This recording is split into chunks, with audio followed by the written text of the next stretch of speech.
Энэ өдрийн мэндийг хүргэе. За өнөөдрийнхөө видеогоор би та нартай хүмүүсээс хамгийн хэрдэг асуулт буюу ховсын эмчилгээ болон далд ухамсарын болон бусад төрлийн өөрийгөө хөгжүүлэх сургалтууд ямар ялгаатай вэ гэдэг асуултанд хариулах видеог бол бэлтгэсэн байгаа. За хүмүүс маш их асуудаг. За яг өөрийгөө өөрчлөё. Би өөрийгөө өөрчлөх цаг болсон. Дараагийн level буюу дараагийн түвшинд өөрийгөө аваачия гэж бодонгот хүмүүс яг юу ийх вэ гэдэг асуудал гарч ирдэг. Өөрийгөө хөгжүүлэх сургалтуудад төрөл бүрийн сургалтуудад хамрагдах уу, өөртөө ямар нэгэн коуч, ментор хүмүүсээс сургалт авах уу, эсвэл өөрийгөө сэтгэл заслын эмчилгээ буюу ховсын эмчилгээнд орж өөрийгөө эдгэх үү гэдэг энэ асуулт гарч ирдэг. Тэгэхээр энэ хоёулаа бол хэрэгтэй. Өөрөөр хэлэх юм бол бид нар өөрийнхөө энэ сэтгэл гэдэг эрхтнэрээ өнөөдрийг хүртэл ерөөсөө ямар нэгэн эмчилгээ аваагүй, өнөөдрийг хүртэл ямар нэгэн хүнд үзүүлээгүй юм байдаг. Бид нар махбод буюу бие өвдөхөөрөө бид нар шууд эмнэлэгт очдог тий. Шууд эмнэлэгт очиод шинжилгээ хийлгээд, анализ, диагноз хийлгээд тэгээд эмчийн заавраар, мэрэгжлийн эмчийн заавраар эмээ уугаад тэгээд тодорхой 7-оос 10 хоногийн дараа тухайн зовөр маань бүрэн эдгэж эрүүл болдог байгаа тий. Бие маань өвдөхөд. Харин сэтгэл маань өвдөхөд та стресссэн үед сэтгэл маань яг бие өвдөж байгаа шиг шууд халуураад шууд энд реакц өгөөд эхэлдэггүй учраас бид нарын нүдэнд харагдаж гарт баригддаггүй учраас хүмүүс маань анзаарахгүйгээр орхигддог. За зүгээр л би нэг хэсэг сэтгэл санаагаар унаад яваад байна да. Би нэг энэ хэсэг сэтгэл санаа маань ийм байна да гэж бодоод л өнгөрөөдөг. Яг тэр бие өвдсөн үед эмчтэр очдог шигээ сэтгэлээ өвдсөн үед ерөөсөө сэтгэл засалж, сэтгэл зүйч болон мэрэгжлийн хүмүүс төр очдоггүй. За ингэж явсаар байгаа тэр сэтгэлийн тэр өвчлөл, тэр шарах травманууд нэмэгцээр байгаад энэ улам хүндэрдэг. Тэгэхээр бие эмчилэхгүй бол хүндрээд дараагийн шат руу очдог шиг сэтгэлээ эмчилэхгүй бол ч гэсэн энэ улам хүндэрдэг. За тэгээд бүр сүүлдээ таны бие дээр өвдөж шинж тэмдэг илэрдэг. Жишээлбэл нуруу өвдөх байна. Нуруу өвдөх үед хүмүүс ихэвчлэн миний нуруу өвдөд байна, бие маань өвдөд байна гэж боддог. Гэтэл яг сэтгэл засалт талаасаа ярих юм бол таны нуруу өвдөх чинь хэрэг та гадны нөлөөдөөгөөр гэмтээгүй л бол нуруу өвдөд байгаа маань таны хит их ачааг өөртөө үүрсэн гих жишээний олон сэтгэл санааны сэтгэл зүйн талаасаа бас тайлбартай байдаг. Тийм учраас бид нар сэтгэлээ заавал мэрэгжлийн хүн дээр сэтгэл засалч хүн дээр очиж сэтгэлээ эдгэх, өөрийгөө эрүүлжүүлэх хэрэгтэй болдог. Багаасаа хүмүүс эргэн тойрноосоо хүүхэд байхаасаа ямар нэгэн сэтгэлийн шарах гэмтлийг авч яадаг. Сэтгэл санааны шарахгүй, травмаагүй хүн гэж үгүй. Харин их бага хэмжээтэй л гэж байгаа. Тэр гагцхүү тэр травмаг эдгэхгүй яваад байх юм бол таны өнөөдрийн амьдралд тэр зүйл нөлөөлөөд таны харах өнцөг, таны юмд хандах хандлага, үйлдэл, зан, араншин бүх зүйлд энэ нөлөөлөөд сөргөөр нөлөөлөөд таны амьдралыг нэг хостондоо сүйтгэж байдаг гэсэн. Тэгэхээр бид нар ямар нэгэн биед эрүүл мэндэд хортой зүйлийг бид нар бушуухан таслан зогсоодог шиг энэ таны сэтгэл санаа, таны амьдралд хор хөнөөлөө учруулад байгаа энэ сүйтгэгчийг бид нар зогсоох хэрэгтэй. Тийм учраас травма буюу сэтгэлийн гэмтлүүдийг эдгэх хэрэгтэй. Травмаг эдгэхгүй яваад байвал та нэг асуудлыг дахин өөртөө татаад байна л гэсэн. Жишээлбэл та өөрийгөө багадаа өнгөрсөн амьдралаасаа 1-7 наснда бүх травмануудыг өөртөө бичиж авч байхдаа өөрийгөө би хайрлагдах эрхгүй юм байна гэж ойлгосон гэж бодъё тий. Би хайрлагдах эрхгүй, намайг хинч хайрладаггүй. Ялангуяа бага наснд аав ээж нь хангалттай хайр үзүүлээгүй, тэврээгүй, гоё үгсийг хэлээгүй, чи биднэрт хэрэгтэй шүү гэж өөрийг нь хэрэгтэй гэдэг мэдрэмжийг өгж байгаагүй өсөд одоо өгж байгаагүй эцэг эхийн хажууд өссөн хүүхдүүд ихэвчлэн би хайрлагдах эрхгүй, намайг хинч хайрладаггүй гэсэн тийм одоо маш гүн итгэл үнэмшилтэй байдаг. Хэрвээ та энэ итгэл үнэмшлийг эдгэхгүй л бол, үүний эсрэг эмчилгээ хийхгүй л бол та дахин орчлон ертөнд танд энийг баталж байгаа тэр үйл явдлуудыг илгээх болно. Яагаад гэвэл таны даалт ухамсарт ямар програм байна, тэр зүйлийг татна. Тэгэхээр таныг одоо хайрлагдах эрхгүй гэдгийг батлах хань ижил, таныг хайрлагдах эрхгүй гэдгийг батлах найз нөхөд, хамаатан садан, ажлын хамт олон гэд эргэн тойрноосоо та бүхий л зүйлээсээ та би хайрлагдах эрхгүй гэдэг батлах зүйлийг одоо өдрө болгон авна гэсэн. Гэтэл хүмүүс үүнийг ерөөсөө мэдэрдэггүй, маш олон уналтуудад орж одоо маш олон амьдралын сүрэлтүүдэд тэр шуургуудад дайрагдаж өртөгдөж явсныхаа дараа сүнсний сэрэлт нь явагдаад маш олон одоо амьдралын зовлон нухчаанд дарагдсныхаа дараа сая нэг сэрээд би ийм сөрөг програмтай байсан юм байна. Би ийм одоо буруу итгэл үнэмшилтэй байсан юм байна. Надад ийм юм тохиолдоод байгаа юм байна. Би гэж хинбэ гэдгийг ойлгоод би юунд дуртай вэ? Би юу хийхээр энэ ертөнцид ирсэн бэ? Миний энэ ертөнцид ирсэн хамгийн гол шалтгаан юу вэ гэдэг тэр бүх зөвлөдүүдийг ухаарж, ойлгож, судалж эхэлдэг. Өөрөөр хэлбэл сүнсний төвшөнд сэрж эхэлдэг.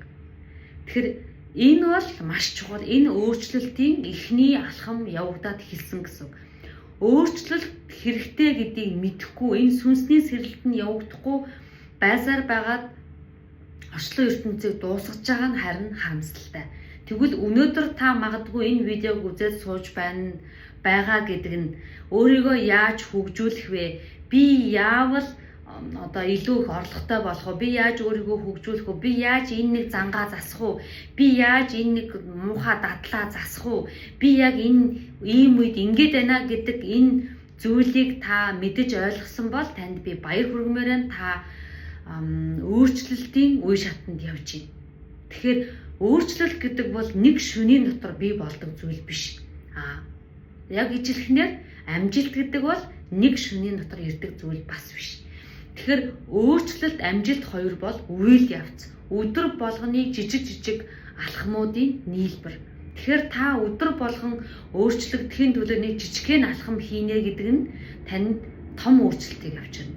Та амжилтанд хүрэхийн тулд жижигхэн нэг зөв дадлыг хийнэ гэдэг нь таны ирээдүйд ирэх том амжилтын үндэс мөн гэсэн. Тэгэхээр бид нар өөрийгөө өөрчлөхийн тулд, өөрийнхөө амьдралыг өөрчлөхийн тулд бид нар сургалтанд суух хэрэгтэй байх нь эмчилгээнд ирэх хэрэгтэй байх нь. Сургалт гэхээр би ямар нэгэн англи хэлний сургалт, эсвэл математикийн сургалт, эсвэл таны мэргэжил дээшлүүлэх сургалт, эсвэл магистр, докторыг ерөөсөө яриаггүй байгаа. Энэ сургалт гэдэг маань таныг одоо энэ сүнслэг байдлын түвшинд, таныг одоо хувь хүний хувьд, хөгжлийн хувьд таныг одоо хөгжөөх энэ сургалтуудыг хэлж байгаа.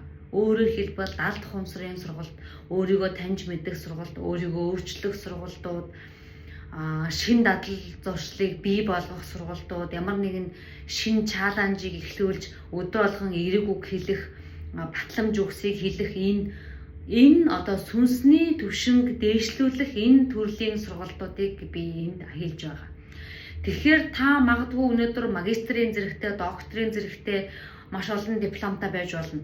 Гэхдээ энэ одоо өөрийгөө яаж хөгжүүлэх үү, яаж өөрийгөө таньж мэдэх үү, яаж өөрийгөө эмжлэх үү, эдгээх үү гэдэг энэ сүнслэг одоо түвшний энэ хичээлүүдийг, энергийн хичээлүүдийг ерөөсөө аль шатны боловсролын байгууллагуудад заадаггүй. 10 жил цэцэрлэг дээр ч тэр одоо магистр, доктор, бакалаврын түвшний сургалтуудад энийг заадаггүй. Гэтэл энэ амьдралд хамгийн чухал зүйл байдаг. Та өөрийнхөө өнөөдөр мэргэжлээр ажиллахгүй байж болно. Та өөр бизнес эхлүүлээд амжилттай явж иж болно. Та бакалаврын дипломгүй ч гэсэн амжилтанд хүрч болно. өчнөн олон бакалаврын дипломгүй боловсролгүй, дээд боловсрол байхгүй амжилтанд хүрсэн тэр бомднууд зөндөө байдаг. Тэгэхээр энэ бол зөвхөн та хэрхэн яаж өөрийгөө таньж мэдэх үү, яаж аз жаргалыг олж мэдэж чадаж байна, яаж өөрийгөө таньж мэдсэн байна, яаж өөрийгөө хайрлаж сурсан байна гэдэгтэй л холбоотой зүйл. Тэгэхээр өөрийгөө хөгжүүлнэ гэдэг маань өөрийгөө хайрлаж сурна гэсэн үг, өөрийгөө хайрлаж сурах арга мэдлэгүүдийг өөртөө олж авч техникүүдийг эзэмшнэ гэсэн үг. Бид нар мэдхгүйгээсээ болоод ямар нэгэн зүйлийг алддаг. Хэрвээ та өөрийгөө хайрлах хэрэгтэйг мэдсэн байсан бол та өөрийгөө хайрладаггүй нөхрийг татахгүй байсан. Хэрвээ та өөрийгөө травматайг мэдсэн байсан бол та өнөөдөр түүнийг эмчилсэн байсан бол таны амьдрал өнөөдөр аз жаргалтай байх байсан. Биднэрт нэг ийм сул буруу итгэл үнэмшил байдаг. Зовсны эцэс жаргана. Тэгэхээр заавал зовж иж жаргах ёстой юм шиг. Хөдөлмөрлж иж хөдөлмөрийн туслаар мөнгө орж ирдэг ч гэдэг ч юм уу. Эдгээр нэг буруу итгэл үнэмшил нийгэмд яваад байдаг. Тэгэхээр заавал яагаад та зовж иж жаргах ёстой юм тий? Яагаад дандаа жаргал байж болохгүй гэж. Боломжтой. Энэ бол боломжтой. Байнга жаргаад амьдарч байгаа хүмүүс зөндөө байгаа. Тэгэхээр энэ бол зүгээр л бид нарын итгэл үнэмшил. Тэгэхээр байнга жаргаад байхыг хүсвэл та байнга өөртөө өвхөн хөвтлээ ажиллах хэрэгтэй. Өөрийгөө байнга хөгжүүлж дараагийн түвшинд нь авааччих хэрэгтэй гэсэн. Тэгэхээр мөнгийг ч гэсэн та заавал 8 цаг ажилд уягдаж, заавал өглөө 8-аас орой 5 хүртэл ажилд уягдаж, заавал дарагдаа загнуулж, заавал тэр олон ажлуудыг хийж та мөнгөтэй баян байх албагүй. Та хэрвээ та өөрийгөө баян байна гэдэгт итгэж чадах юм бол та яаж ч байсан баян байж байх бүрэн боломжтой. Тэгэхээр энэ зүйлүүд маань орчлон ертөнц маань илүү сүнслэг тал руугаа яваад байгаа тийм ээ. Илүү энергийн давтамжууд нь нэмэгдээд байгаа. Бид нар урд өмнө бид нар хүмүүс маань 5 жилд хүрэх ёстой байсан амжилтанд 3 сарын дотор хүрэх боломжтой болсон. Тэгэхээр энерги ийм хурдтай явагдаад байгаа. Орчлон ертөнц маань бүгд энерги гэдэг бид нар мэдж байгаа тийм бүх зүйл энерги. Тэгвэл энерги ийм хурдтай явагдаад байгаа үед та 5 жил гаргах амжилтанд 5 жилд хүрч болох амжилтанд өөрийгөө хөгжүүлж чадсанаар өөрийгөө дараагийн түвшинд аваачиж чадсанаар 3 сарын дотор хүрэх боломжтой. Ингэхийн тулд та өөрийгөө өнгөрсөнд авсан бүхий л травмануудаа тавьж явуулах хэрэгтэй, эдгэх хэрэгтэй, өөртөө байгаа сөрөг програмуудыг арилгаж эерэг итгэл үнэмшлүүдийг суулгах хэрэгтэй болно. За тэгснийхаа дараа та сургалтанд суух хэрэгтэй. За би энийг өөр нэгэн жишээгээр тайлбарлая. Жишээлбэл бид нар өдөр болгон шүдэ угаадаг тийм үү? Шүдэ бид нар өдөр болгон угаахгүй явбал шүд хорхоодоод тэгээд бид нар шүдний эмчтэр очоод тэр шүдийг ахуулах хэрэгтэй болно. За шүд өвдлөө хорхоо идлээ тийм үү? Угаахгүй явсаар агаад арчлахгүй байсаар байгаад шүд хорхоодлоо. Хүндэрлээ. За тэгээд тэр маань өвдөн тийм үү? За өвдөн гот бид нар яах вэ? Одоо бид нар шүдөө өвдөд эхлэн гот бид нар өдөр болгон угаагаад нэмэргүй шүү дээ. Одоо энэ чинь нэгэнд хорхоо идээд хүндэрсэн. Одоо бид нар яах вэ гэвэл мэрэгжлийн хүн дээр очиж шүдээ ахуулна. За тэгвэл энэ нь таны сэтгэл өнөөдрийг хүртэл арчилж хамгаалж байгаагүйгээс болоод өвдсөн. Та сэтгэлээ өвдсөн учраас өнөөдөр мэрэгжлийн ховсчин хүн дээр ирээд сэтгэл заслын эмчилгээнд орно. Энэ нь та шүдээ хорхоодоод нэгэнд хорхоодсон шүдний эмчтэр авчираад ахуулдагтай адилхан та нэгэнд өнөөдрийг хүртэл айдас гомдол, эргэлзээ, сөрөг дурсамж, сөрөг итгэл үнэмшил бүхий л сэтгэл бугалсан юмаа мэрэгжлийн сэтгэл засалж буюу ховсчин хүн дээр авчираад тэрийг ахуулаад хайна гэсэн. Энэ тэрнтэй адилхан.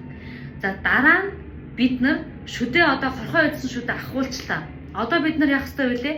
Шүдний эмч маань биднэрт зөвлөгөө өгөөд за шүдээ зөв угаагаарай. Одоо үлдсэн хэдэн шүдээ эрүүл авч үлдэх ёстой шүү. Хамгаалах ёстой шүү. Өдөр тутмын арчилгаа хэрэгтэй шүү гэд биднэрт зөвлөгөө өгөөд явуулдаг. Тэгвэл биднэрт өдөр болгон шүдэ угаах хэрэгтэй. Хэдийгээр бид нар тэр хорхоо идсэн шүдэ ахуулчихсан ч гэсэн бид нар үлдсэн шүдэ эрүүл урт удаан хугацаанд байлгахын тулд өдөр болгон шүдэ угаах хэрэгтэй. Яг тэрнтэй адилхан одоо бид нар тэр сэтгэлийн буглаа гомдол эргэлзээгээ ховсчин дээр ирээд ахуулчлаа. Одоо цаашид дахиад гомдол эргэлзээ айдас төвшөр авахгүй тулд бид нар сургалтанд суух хэрэгтэй.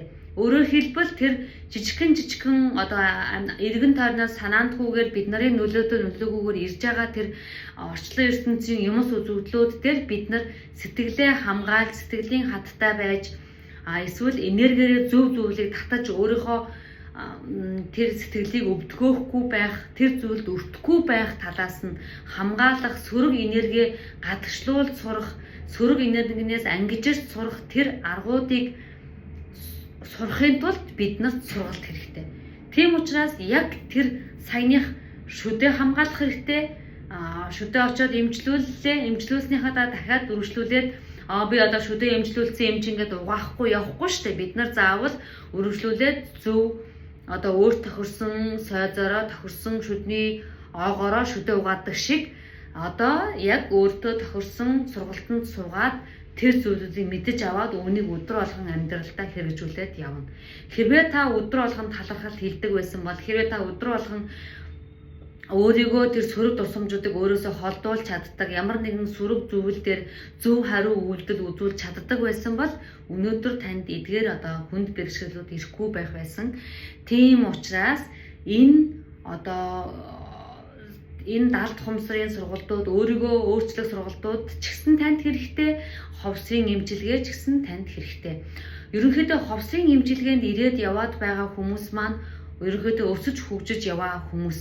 Ямар нэгэн зүйлийг хайгаад би өөрчлөгдөх хэрэгтэй, энэ амьдралд надад өөрчлөлт хэрэгтэй гэдгээ мэдээд яваад байгаа хүмүүс гэсэн. Тэгэхээр энийг та мэдээд яваад байна гэдэг маань та өөрөө энэ үйл явц донд байна гэсэн.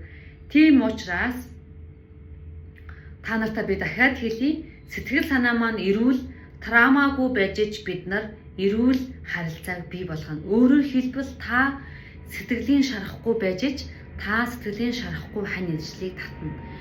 Бид нар зүгээр өөрийгөө би энэ хүнтэй явж байгаад учирчлаа, би тэгж яваад муу хүнтэй учирчлаа, би одоо мдэггүйгээсээ болоод би одоо тэр хамаатан танилцуулсан учраас ч гэдэг юм уу ямар нэгэн байдлаар би одоо ийм зүйлтэй учирчлаа, ингэчлээ гэж ярьдаг. Гэтэл юу ч орчлон ертөнцийн санамсаргүй явагддаггүй. Бүх зүйл ямар нэгэн утга учиртай. Бүх харилцаанаас та нэг бол сургамж авна, нэг бол хичээл, нэг бол танд дурсамж өгнө, нэг бол танд аз жаргал өгнө, нэг бол танд сөрөг муу дурсамжийг өгнө гэх мэтчлэн ямар нэгэн өгөгдөлтөөр ирсэн байгаа. Эсвэл та магадгүй өнгөрсөн амьдралдаа авсан одоо тэр кармаг эдэлж өнгөрөөхийн тулд ингээд орчлон ертөнцийн ямар ч зүйл санамсаргүй биш. Энэ зүйл тань дээр ирсэн гэдэг маань ямар нэгэн учиртай байгаа. Тиймээс хэрвээ та тэр сэтгэлийнхаа травмаг эдгээчих юм бол заавал тэр сөрөг зүйлтэй учрахгүйгээр заавал та тэр зүйлийг биеэрээ гомдож, цөхөрж, уйлж түүнд маш олон жил одоо уйлж ядарч зүтгэхгүйгээр та тэр сайхан амьдралд хүрэх бүрэн боломжтой. Хэрвээ та өөрийгөө эдгэж чадах юм бол танд ямар нэгэн шарах байхгүй бол та өөрөө одоо гэрэлтэж аз жаргалтай болж чадна. Бид нар гэрэл гэгээтэй болж чадсууд орчлон ертөнц биднэрт хязгааргүй аз жаргалыг өгдөг. Одоо орчлон ертөнц дээр таны бүх төрлийн хувилбарууд байгаа. Таны аз жаргалтай хувилбарч байгаа. Таны өнөөдөр болох гээд байгаа одоо бид нар ямар нэгэн зүйлийг маш их хүсдэг штэ. За би нэг 50 кг жинтэй, гоо үзэсгэлэнтэй хөөрхөн ийм эмэгтэй болчих юмсан. Эсвэл би олон улсын байгууллагад ажилладаг, мундаг англи хэлтэй, өндөр карьертэй, их мөнгө олдог ийм одоо уянгаа болох юмсан гэдэг ингээд таны маш олон хувилбарууд одоо энэ universe буюу орчлон ертөнцийн байгаа. Бид нартай хамт оршиж байгаа. Бид нар гагцхүү яг нөгөө зургатныхаа сувгийг одоо UBS-дээр тавиад UBS-ийг үздэг шиг таны өнөөдрийн трама таныг тэр боломжуудыг танд харуулад байгаа гэсэн хязгаарлалтмал байдлаар. Тэгэхээр та UBS-ийн сувг дээр тавиад UBS-ийг үзэж байх үедээ нөгөө сувг дээр 25 боловсрол сувг телевиз гарч ил байгаа. Яг тэрнүү шиг орчлон ертөнцийн таны өөр хувилбарууд байж л байгаа. Хамгийн гол нь таны энерги тэр одоо сууг таарна та тэрийгэл аваад байгаа. Тэгэхээр бид нар өөрийнхөө энэ энергийн төвшинг одоо саяных тэр сэтгэл заслын эмчилгээний тусламжтайгаар энэ олон сургалтуудын тусламжтайгаар өөрийгөө хөгжүүлж тэр өөрийнхөө тэр болох гээд байгаа мөрөөдлийн тэр төвшний өөрийнхөө энергитэйгээ өнөөдрийн өөрийнхөө энерги дээшлүүлж нэмэгдүүлж нийцүүлж чадах юм бол та тэр орчлон ертөнцийн дээр байгаа таны тэр мянган хувилбарын таагаас та өөрийнхөө хүсэж байгаа тэр өөрийгөө олж авч чадна гэсэн үг. Тэгээд таны тэр хүсэж байгаа зүйл чинь бодит болж чадна гэсэн үг. Өөрөсө бүх зүйл энерги. Та тэр хүсэж байгаа зүйлтэйгээ энерги нийцүүлэх хэрэгтэй. Танаас ялгарч байгаа энерги танаас хүсэж байгаа амьдралын энергитэй нийлэх үед тэр үед таны тэр хүсэж байгаа зүйл бодит болно гэсэн үг юм аа. Тийм учраас өнөөдрөөс эхлээд өөртөө ажиллая, зөвхөн өөр дээрээ фокуслая. Өөрийгөө зогсолтгүйгээр сургалтуудыг өөртөө авъя, хөрөнгө оруулалтыг хий, өөрийгөө эдгэе.